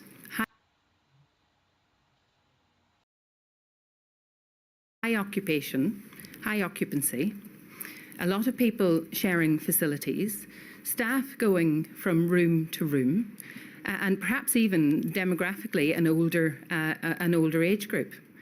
And we know that by that stage, the Diamond Princess had suffered such an infection that 700 people on that ship had been infected. Okay? Now, if we put it in context, was any consideration given at that point as to whether or not you should be advising care homes that your department was acting on a reasonable worst case scenario and that they may well have to at least prepare to take plans to protect their residents?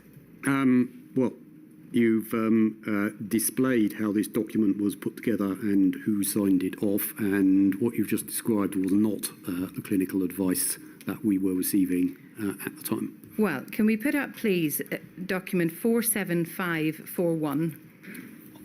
Is this where it shows that he's telling fibs again, eh? In context, this is a document that comes from Professor Jonathan Van Tam. It is advice that to page 3.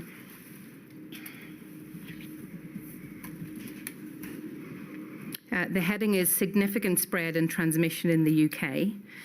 And the second paragraph, please. And these are his corrections to a DHSC document. If community transmission occurs in the UK, it is most likely that widespread community transmission would follow on rapidly. This would be a tipping point at which we would cease contact tracing, as it would be no longer possible or no longer a possible or plausible route to stop the virus. So as of the 24th of January, your department was receiving advice that if community transmission occurs in the UK, it is most likely that widespread community transmission would follow. Were you aware of that advice at the time? Yes, and it's completely consistent with what I've said in the rest of this hearing and with what I've just said. So the key words in that paragraph are if community transmission Yes. occurs. Now, at the point that that guidance was put out, there was not evidence of community transmission occurring, as you say. Is he coming out with if buts again? If buts and maybes. In the UK? And from memory,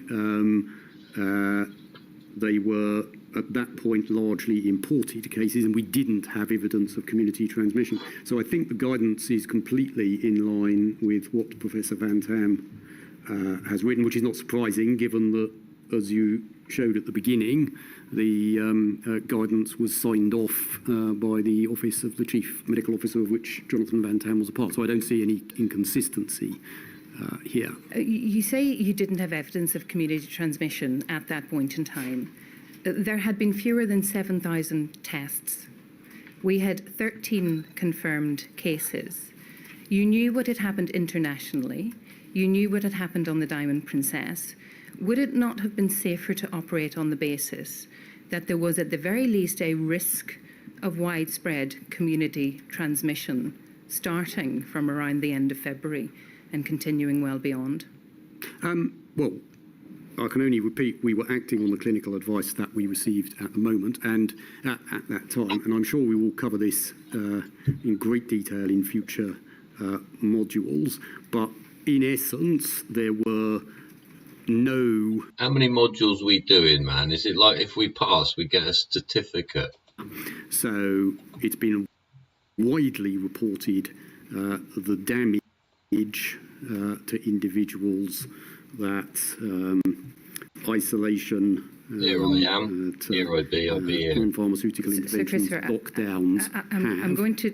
Is he waffling again? I think he's fucking waffling shit. Don't you reckon? I reckon he's waffling fucking bollocks. On and ask you whether you were aware of an article, again authored by Professor Van Tam, this stage in 2017, in relation to the possibility of an influenza pandemic, in which he said that long-term care facility environments and the vulnerability of their residents provides a setting conducive to the rapid spread of the influenza virus and other respiratory pathogens. And later in the article, he talks about the risk in care homes potentially being explosive. I'm not aware of that article. Oh, no, of course not. Does it follow that insofar as the department endorsed this advice, it did not put together the... He's licking his lips. ...in long-term... Biting his bottom lip there. The global picture and the likelihood of transmission at least moving towards being widespread in the UK? Well, I can only say the same thing that I have said in response to previous questions. This was advice clearly signed off. Somebody else's fault. The clinicians and scientific advisors at the time about what the best thing to do was in the very specific circumstances that you've... But you said they were advisors.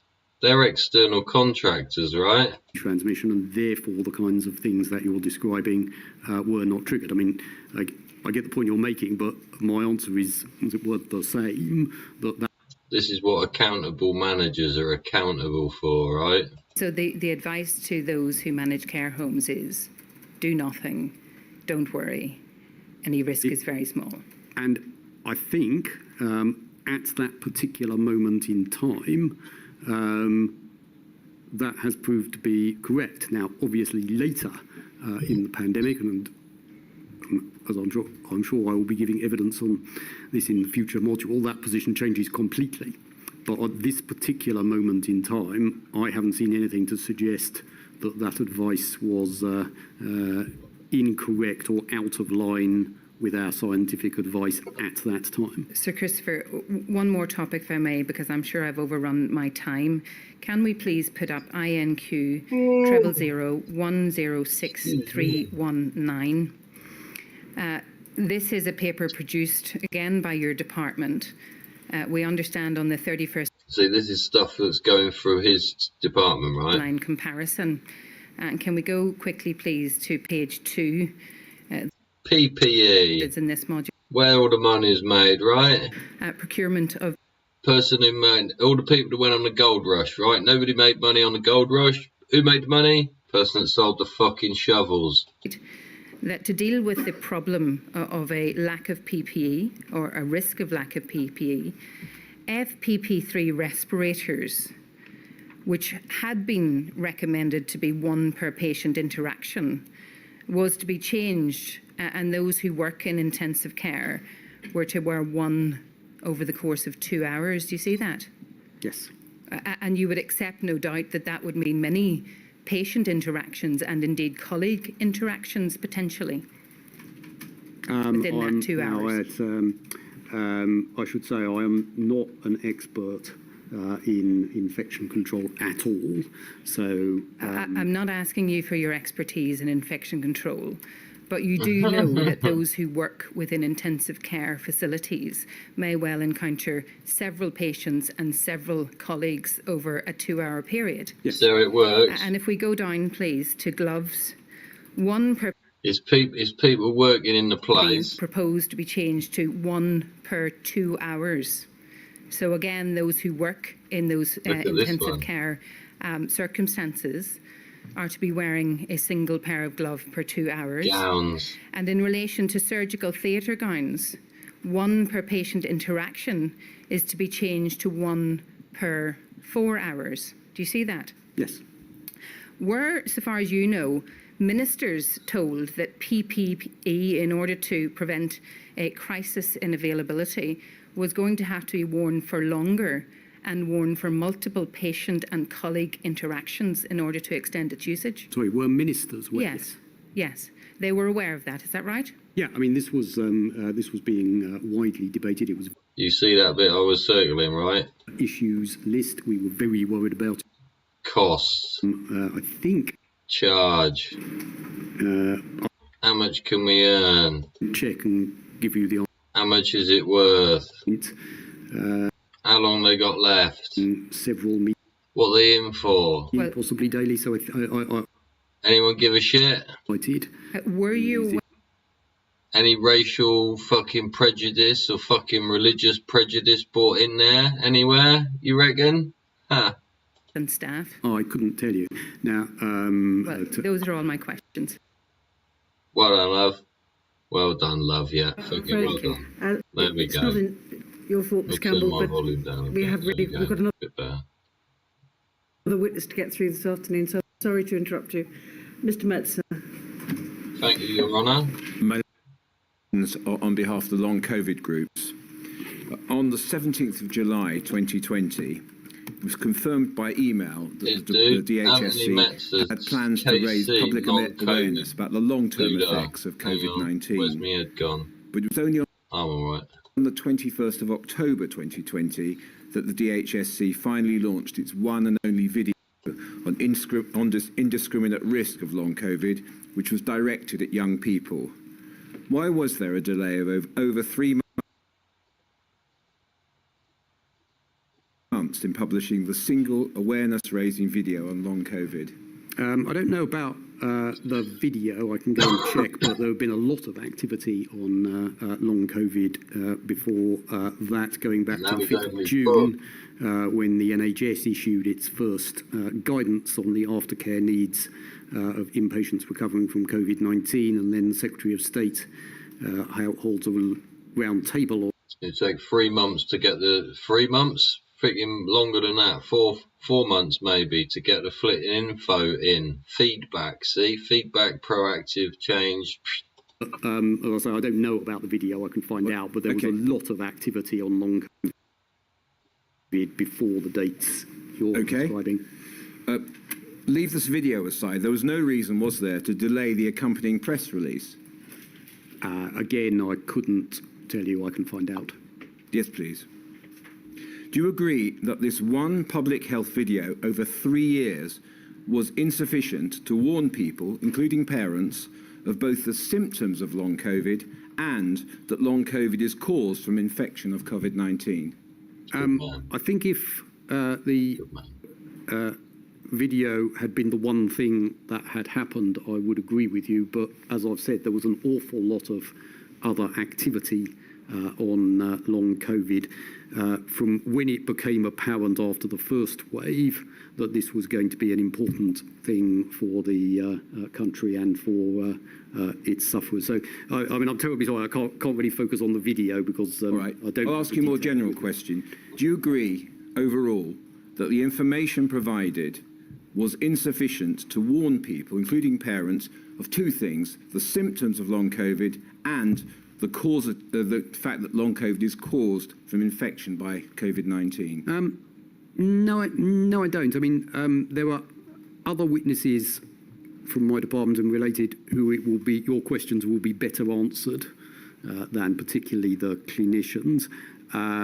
My impression is that actually we and our colleagues in the NHS were very front-footed about long COVID, both in terms of its research and what we put in place around its treatment. I'm sure more is needed. As I say, this is a very significant thing. But I don't, certainly from what I have seen, I haven't seen either a lack of focus or a lack of action on this important issue.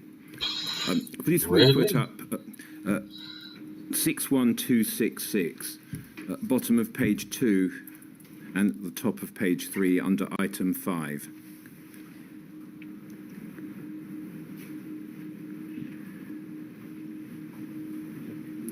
Eight months later, after the video, the DHSC convened the Long COVID Oversight Board with other government departments to coordinate the whole of government activity and policy development. We can see from these minutes of the first meeting in June 2021 that ES, who I'm assuming is Ed Scully, raised concern that there was a gap on the broader government view of long COVID and how that was being communicated. Why at this point had the DHSC still not implemented a communication strategy for long COVID? I think, well, there was a lot of communication about long COVID. I think the point, and I think you're correct that it's Ed Scully, I think the point he's making here is about the cross-government nature of the communications as the detail that your questions require. So again, on some of these, I'll take your questions away and come back if that's okay with a more detailed and more expert answer. Well, you certainly agree that the DHSC hadn't implemented a communication strategy by that point. Well, as I say, I think what Ed is talking about, but I need to go away and check, is about the cross-government wider implications. I mean, my understanding is there was a lot of communication being done by the NHS, as it were, on the straight clinical issues in the way that we do for all conditions. I think he's making a point about the wider government. But as I say, I'll check and give you a better informed answer than I can give today. Do you know whether the discussions of the Long COVID Oversight Board fed into Cabinet Office messaging on long COVID? I don't know off the top of my head. I know that my ministers, and particularly at this point, I think it was Lord Bethell, took a very keen interest in long COVID. So I know it was a very important thing within the department with a lot of escalation. And obviously the NHS, as I'm sure you know, have done an awful lot in this area. I couldn't tell you what was put to Cabinet Office. Right, everybody. We're just coming up to 2 hours. I actually have to go and sort something out now. But I hope you've enjoyed spending 2 hours here with me reviewing how these guys behave and how they react when questioned. Yeah? This is so long-winded because the system wasn't in place, and it's now just like a ball of twine all tangled up. Yeah, it's like the paper got blown across the lake. Yeah, it's a good film about that. Yeah. We've produced a pile of crap, and they're trying to sort it out. Yeah. Anyway, I've enjoyed the show. I had a couple of hours. Yeah. Made a few other shows today. Made one about my van. Yeah. It's called Turbos and something else. Go and watch that. Yeah. That guy's boring the hell out of me. Right. He's convoluting and longing out every single answer. They could be yes/no answers, but he's scared, he's frightened because of the position he holds. But it does seem that he's going round and round and round and round and round and round and round, and eventually he's going to trip over his own tail. But that's just my opinion. Yeah. Why don't you tell me what your opinion is in the chat box and the comments underneath? Now the video's coming to a close. My eyeballs are going a bit funny as well, to be quite honest. There's only so long I could do this. But I've got to go and do something different now. So unfortunately, I'm going to have to say bye-bye to everybody. Yeah? But don't forget, I'm Dodgy Git. This is the Dodgy Git Show. Yeah? I've got some love here. I want to share it with you. So you can share it about all the people you meet in your day. Yeah? Might be back later on. You don't know, do you? Yeah? But for now, and until later, much love. Dodgy Git out.